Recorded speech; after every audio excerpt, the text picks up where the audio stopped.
Isang umaga ay masayang naghahanda ng agahan ng isang sibilyan. Ngunit nang kakain na siya ay kamay na lang ang natira dito dahil sa isang nilalang. Samantala nagtaksi si Jotaro patungo sa Moryo upang mag-imbestiga sa mga kababalaghang nangyayari sa lugar. First day of school ni Hirose Koichi at nabangga niya si Jotaro kaya kinuha nito ang kanyang mga gamit at nagtaka siya kung ba't di ito natapon. Hinahanap daw ni Jotaro si Hige Shakate kaya nagpaturo ito ng direksyon. 28 na si Jotaro dahil 10 taon ang lumipas mula nang matalo nila si Dio. May dumating na mga bully na ikinatakot ni Koichi.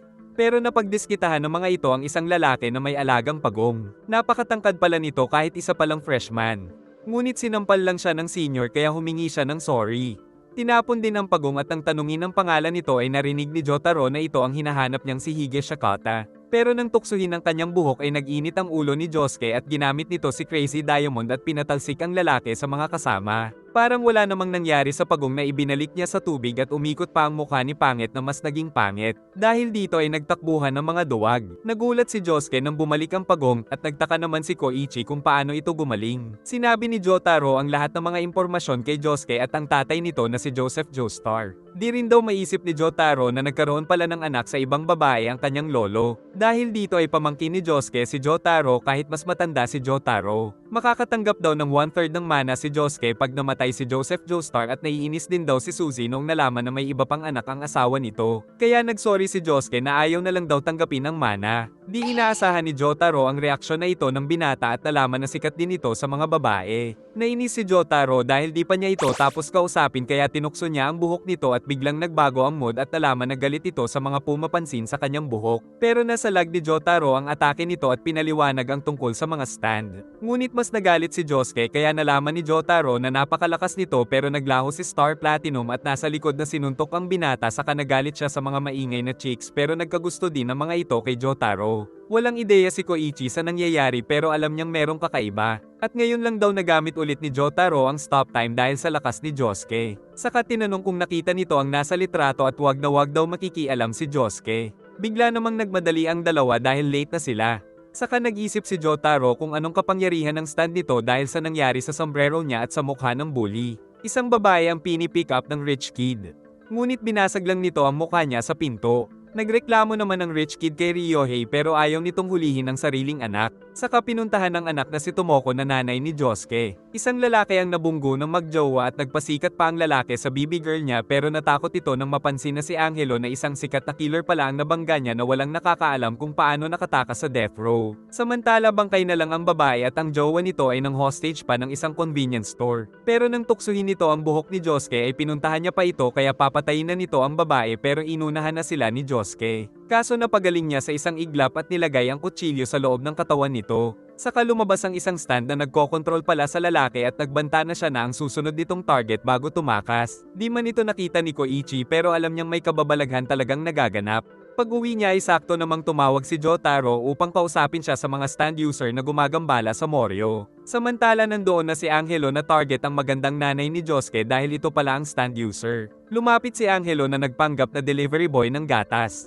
Napansin ni Tomoko na bago ang milkman at nakabukas pa ang gatas kaya pinapalitan niya ito. Nainis naman si Angelo dahil ipapainom niya sana ang kanyang stand para makontrol si Tomoko. Sa kanyang inis ay nakita niya ang lalaking nagpapapup ng aso sa park kaya kinagat niya ang aso at pinakain sa amo nito saka chinok ito ng stand hanggang sa mamatay saka pinapasok sa hose para mainom ng nanay ni Josuke. Nagbabala si Jotaro na wag silang kumain o uminom ng kahit ano pero di pa ito nasabi ni Josuke sa ina. Pero nakainom na ng kape si Tomoko kaya nakapasok na ito sa kanyang bibig. Agad naman itong ginamitan ni Josuke ng stand power upang mahuli at maikulong sa bote at balak pumunta ni Jotaro para siguruhing ligtas sila. Galit na galit si Angelo sa ginawa ni Josuke nang makita ang lolo nitong pulis na nanghuli sa kanya noon. Tinutukan nito ang apo dahil di na naman pumasok para mag-video game pero laruan lang pala ito. Napanood nila sa balita na nasa 7 na ang napapatay sa kanilang bayan. Samantala nag-transform ang stand ni Angelo upang inumin ito ni Ryohei. Dumating na si Jotaro pero nakita na lang ni Josuke na ininom na pala ito ng lolo kaya napahamak ito.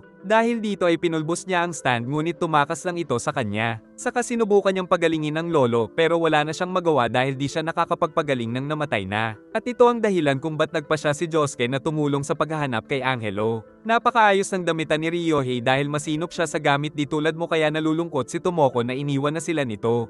Iniwasan muna nilang mag-consume ng mga pagkain at inumin na hindi nakasilyo upang maiwasan ang pagsanib ng kalabang stand. At bagamat kalmado ay mapapansin sa mga gamit ang galit na nararamdaman ni Josuke.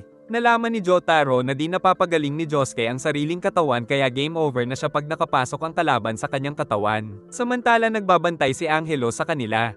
3 araw nang walang ginawang hakbang si Angelo kaya napaisip si Jotaro kung anong hinihintay nito. Ulan lang pala ang hinihintay nito kaya sinubukan niyang pumasok kay Jotaro pero nabigo kaya sila Josuke na lang ang target niya. Pagpasok ay nakitang pinakulo nito ang lahat ng tubig. Nagpanggap itong usok upang makapasok sa binata kaya sinubukan niya na naman itong ikulong pero di na umubra. Gumawa din ng mga butas si Angelo upang pumasok ang ulan sa loob at malaya itong kumikilo sa pagdaan sa lahat ng tubig. Pero alam ni Josuke na malapit lang ang stand user.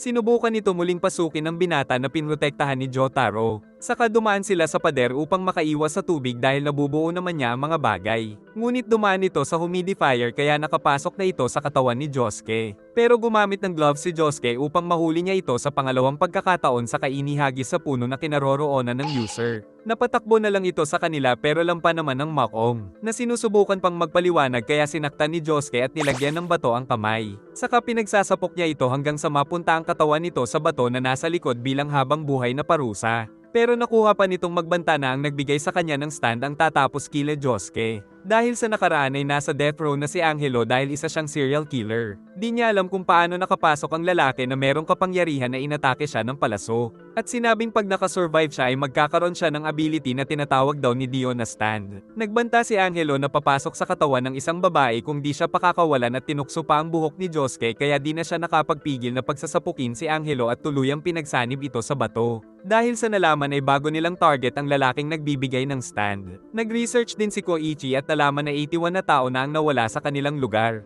Naging tourist attraction na lang si Angelo na di nadaanan nila pauwi. Nang mapansin ni Koichi na may nakatingin mula sa abandonadong bahay. Di naniwala si Josuke dahil nasa kabila lang ang bahay nila kaya malalaman niya kung may nakatira dito. Pero nang sumilip si Koichi ay nagalit si Okuyasu dahil trespassing daw sila. Nagagalit pa si Tomoko pero nang makita si Jotaro ay inakala niyang ito ay si Joseph kaya nagpakilala na lolo niya si Joseph. Di rin nagtagal si Jotaro dahil hinahanap niya si Josuke. At sinabing matanda na kasi si Joseph kaya di na ito nakasama. Habang nagmamaneho ay naisip niya kung ang bow at arrow ay ang sandata ba na nagmula kay Enya. Minamalas pa si Koichi dahil inatake siya ng kuya ni Okuyasu na si Keicho ng bow and arrow. Bumagsak si Koichi kaya kailangan na itong pagalingin ni Josuke pero di siya papayagan ni Okuyasu na merong stand na si The Hand. Pero mas mabilis naman sa kanya si Crazy Diamond kaya pinagalitan ni Keicho ang kapatid pero napatalsik pa ito ni Josuke. Ngunit nang magalit si Okuyasu ay ginamit nito ang kakayahan upang mapigilan si Crazy Diamond at tamaan ng mga atake pero nakailag siya sa espesyal na teknik ng kamay nito. Nalaman ni Josuke na nakakapag-erase ng kahit anong bagay si Okuyasu kaya bawal siyang tamaan ng teknik nito. Tinanggal nito ang space sa pagitan nila kaya kusa siyang lumalapit at nasusuntok ni Okuyasu na inulit-ulit nito hanggang mapatalsik siya.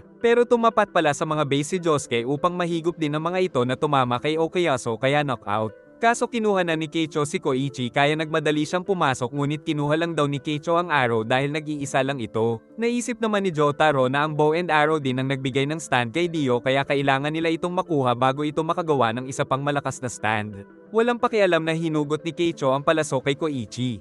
Kaya napasugod si Josuke nang dumating si Okuyasu kaya siya ang tinamaan ng atake ng sariling kuya. Pero di naawa si Keicho dahil malakas daw sana ang stand ni Okuyasu ngunit mahina ang user. Nakailag si Josuke sa mga atake nito saka winasak niya ang pader upang mailigtas si Okuyasu dahil wala nang pake dito si Keicho saka inayos ang pader. Pero alam ni Keicho na magbabalik si Josuke para kay Koichi. Tinanong ni Josuke kung ano ang stand ng kanyang kuya pero ayaw pa ring sabihin nito ngunit pinagaling pa siya ng binata. Nagtaka si Okuyasu sa kanyang ginawa pero ayaw lang daw ni Josuke na may masawi doon. Sinundan niya ang bakas ng dugo ni Koichi patungo sa itaas. Pero sinundan din siya ng nagtatakang Okuyasu kung ba't di niya mapagaling ang sariling sugat. Nagbanta din si Josuke na kung mapatay si Koichi ay baka patayin niya rin si Keicho. Nakita niyang humihinga pa si Koichi pero alam niyang isa itong trap pero susugod pa rin siya upang iligtas ito. Nang pigilan siya ni Okuyasu at ito na mismo ang kumuha kay Koichi papalapit sa kanya para maging quits na sila pero di na daw siya makikialam sa kalaban. Agad na pinagaling ni Josuke ang kaibigan na walang alam sa nangyari. Balak na nilang tumakas pero narinig nilang nakaabang na ang mga tauhan ni Keicho at nakitang maliit itong nilalang. Nang aatake siya ay pinaulanan siya ng bala ng mga ito dahil mga toy soldier pala ang mga kalaban nila na isa-isang bumaba. Tinamaan pa siya sa mukha kaya tinapos ang ilan sa mga ito. Sumugod ang mga toy soldier at sa utos ni Keicho ay muli silang pinagbabaril kaya mabilis silang tumakas at muntik na si Josuke. Naisip ni Josuke na dumaan sa bintana pero may nag-aabang na mga helicopter at meron pang tangke, mabuti ay di sila tinamaan dahil pinagsasapok ni Crazy Diamond ang mga bala. Napansin ni Josuke na nakikita na rin ni Koichi ang mga ito dahil naging isa na rin siyang stand user. Naghagis ng mga pako si Josuke na pinagbabaril ng mga toy soldier. Saka pinagmalaki ang defense formation ng kanyang mga sundalo. Nais daw ni Keicho na makita kung ang stand ba ni Koichi ang hinahanap niya. Pero walang alam si Koichi kung paano ito gagamitin kaya inatake siya ng kalaban. Dahilan para aksidente niyang mapalabas ang isang itlog. Nang makita na ito ni Keicho ay naghanda na siyang umatake kaya sinipa ni Josuke si Koichi sa kanya pinagsusuntok ang mga bala. Naisip ni Keicho na may pakinabang din ang ability ni Koichi pero kailangan niya munang mapatay si Josuke pero di magpapatalo ang binata. Balak pa sanang tumulong ni Koichi pero pinaalala ni Keicho na kaya buhay pa siya ay dahil nakakaintriga lang ang kanyang stand. Nagpatuloy sa pag-atake si Keicho na pinagsasalag lang ni Crazy Diamond. Ngunit nakatapak siya ng landmine saka inatake pa ng mga missile sa braso. Saka pinaligiran ng lahat ng mga ito si Josuke upang tapusin. At walang awa niyang pinaulanan ng binata pero nakahanda na pala ang pang-counter nito na missile na tumama sa pagmumukha ni Keicho. Dahil dito ay si Josuke ang nanalo. Pero bago sila umalis ay nais ni Koichi na kunin ang bow and arrow para wala nang mapahamak kaya sinamahan siya ni Josuke. Pero may nakakatakot na nagtatago sa loob kung nasaan ito. Ngunit pumasok pa rin si Koichi kaso nahuli siya ng halimaw. Kaya sinuntok ni Josuke ang kamay nito pero nakita nilang tumubo lang ito muli at di nila alam kung anong klase itong nilalang. Dumating si Keicho at sinabing ito daw ang ama nila. At ang tunay niyang goal ay makahanap ng stand user na makakatapos sa ama upang matapos na ang paghihirap nito. Sinubukan niya na ang lahat ng paraan pero di niya ito mapatay dahil ginawa itong immortal ni Dio. 11 years ang nakalipas ay minalas daw sa trabaho ang kanilang ama at sila ang pinagbuntunan nito ng galit. Ngunit isang araw ay bigla itong yumaman dahil naging assistant siya ni Dio. Subalit isang araw ay naging isang nakakatakot na halimaw na lang ang ama dahil sa cell na nilagay ni Dio. 10 taon daw siyang nag-research pero natanggap niya nang di na maibabalik sa dati ang ama kaya nais niya na lang na matapos na ang paghihirap nito. Nagsimula siyang pahirapan ang nilalang pero nagpatuloy pa rin ito sa pagkuha sa mga papel nang sumugod si Josuke at inayos ang picture na kinukuha nito na family picture pala ng buong pamilya nila Keicho kaya napaiyak si Okuyasu nang malaman ito. Nagpasya si Josuke na humanap ng makakatulong na maibalik ito kaya kailangan niya ng bow and arrow. Maging si Okuyasu ay pumayag sa nais ni Josuke subalit ayaw pa rin ni Keicho. Nang makita nilang may nagmamasid sa itaas at mula sa kuryente ay inatake nito ang magkapatid kaya pinatalsik ni Keicho si Okuyasu para di ito madamay. At nagpakilala itong si Red Hot Chili Pepper na dinala ang katawan ni Keicho sa kuryente at pag-akyat nila ay nakita na lang ang bangkay ni Keicho sa poste. Dahil dito ay nagpasya si Okuyasu na makipagtulungan kila Josuke. May tumawag naman kay Jotaro na nagbanta na papatayin siya kung di siya aalis sa Moryo. Pero ayaw ni Jotaro kaya pinasabog ng bilan ng telepono bilang babala. Nailibing na rin ang katawan ni Keicho. At kinabukasan ay nais nang sumabay ni Okuyasu kay Josuke tuwing papasok sa school. Natutuwa si Koichi sa bago niyang mountain bike kaya nagpakakamote siya pero nasagasaan niya ang isang hayop at di niya alam kung anong gagawin. Nakita naman siya ni Kobayashi Tomami na kinukonsensya siya sa nagawa at tutulungan daw siya nito basta ibigay niya ang allowance. Pero nalaman ni Koichi na ito rin ang naglagay ng hayop upang masagasaan. Dahil sa konsensya ay tinubuan ng lock sa dibdib si Koichi na siyang ability ni Kabayoshi. Mabuti na lang ay nakita siya nila Josuke. Inamin nitong nakuha niya ang stand kay Keicho at balak niya itong gamitin para yumaman. Mas kinonsensya nito si Koichi kaya mas lumaki pa ang lock. Tapos kinuha nito ang pera niyang pambili sana ng rubber shoes. Nakialam na sila Josuke pero di nila matanggal ang lock. Pero pati sila ay siningil nito para pakawalan niya daw si Koichi ngunit sinapok na siya ni Okuyasu kaya natumba ito at natanggal ang isang ngipin. Nang makonsensya si Okuyasu kaya pati siya ay nalagyan ng stand ni Kabayoshi. Sasaktan niya pa sana ito pero babalik daw ang sakit sa kanya dahil meron na siyang lock.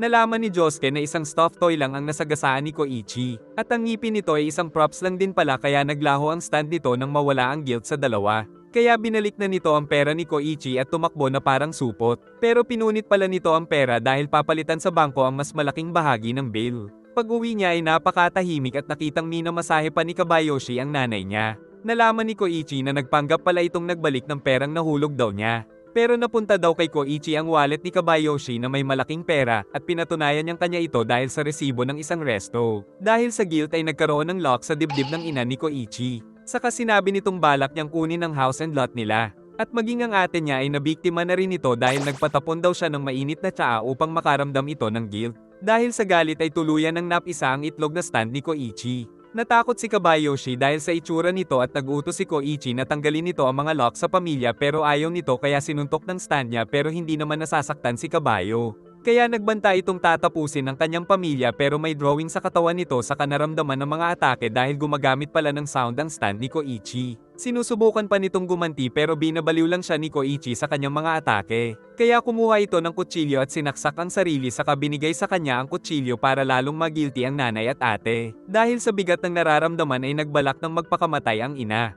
Pero ginamit niya ang stand upang pakinggan siya nito kaya naglaho ang nararamdaman nitong guilt dahil naniwala siyang mabait ang anak. Kaya nagmakaawa na lang si Kabayoshi na maging tagahugas niya ng puwet. Dahil dito ay nagtaka sila Josuke kung ba't parang nagkaroon ng pet si Koichi.